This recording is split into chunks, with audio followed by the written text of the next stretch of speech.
Imagine this. You're not in an examination hall. You're standing inside a courtroom. Your own courtroom. The judge is your memory. The lawyers are your doubts. And the case being heard today is your examination preparation. Now, tell me, in that courtroom inside your mind, who actually wins? The calm voice that says, "You've got this," or the anxious one that whispers, "You're not ready."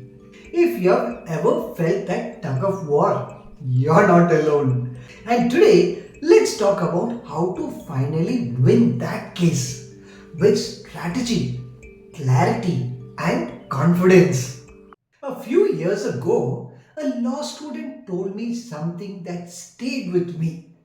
"Sir, I study all day, but when I open the answer sheet, my mind goes blank."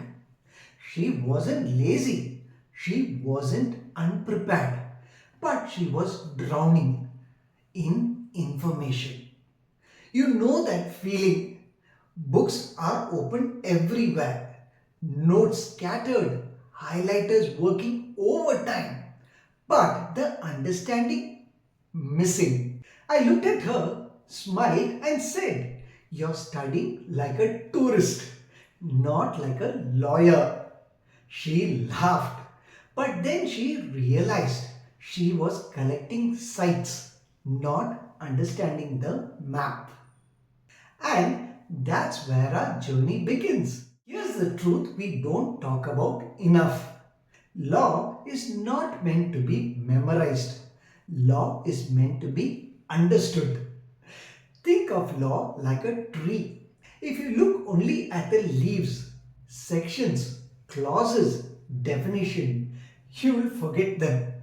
But if you understand the trunk and roots, the principles, everything becomes easier. Let's break down the three pillars every law student needs. First, principle, sections, case, application. Always, always start with the principle. For example, in criminal law, intention matters. That is your anchor. Then connect sections. Then attach cases like ornaments. Then apply the facts. This is how judges think. And this is how toppers write answers. Second, case law is a story, not a citation. You don't need 10 cases. Sometimes just one matters.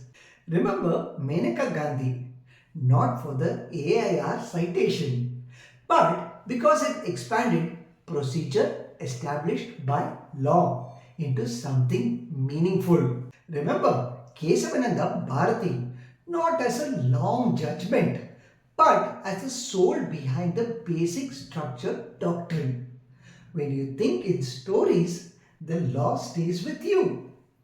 Number three, the exam is a conversation, not a battle. Examiners are not enemies, they are looking for clarity, short paras, logical flow, definition in your own words, examples that show understanding. It's like making an argument in court. Calm, structured, persuasive.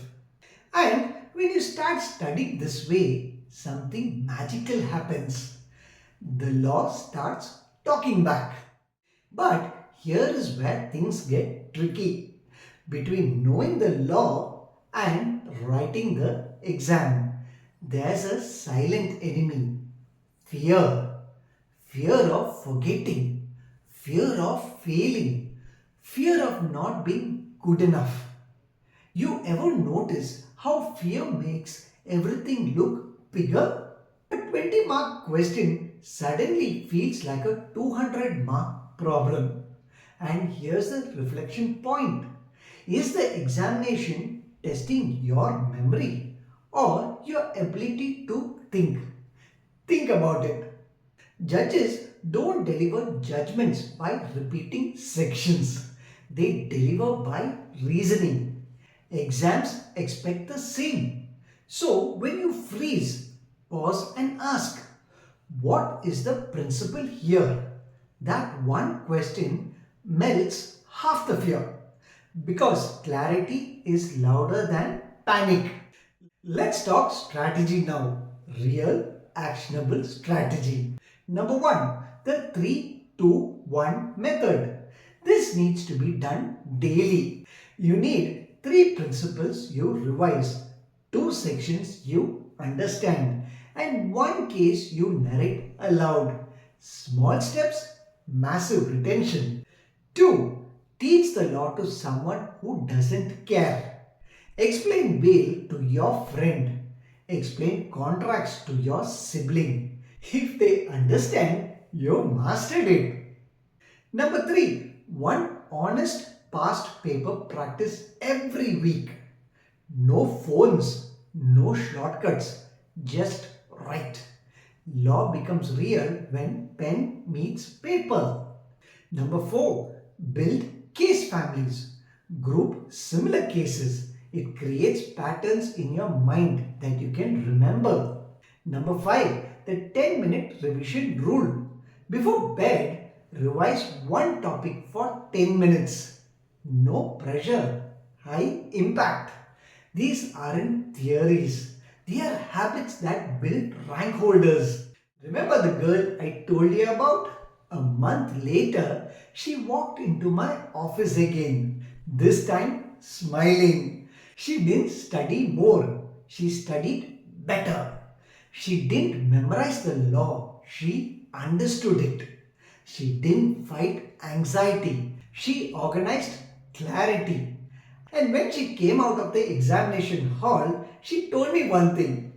It felt like the law was sitting right beside me, guiding me. That's what I want from you. If this helped you see studying in a different way, search Jerry Joseph Legal Counsel on YouTube. You'll find more stories, more clarity, and more guidance on how to learn law like a thinker and not like a memorizer. And hey, if you learned something new today, share this with someone who's struggling. Because sometimes one good strategy can change an entire tomorrow. Take care. Bye.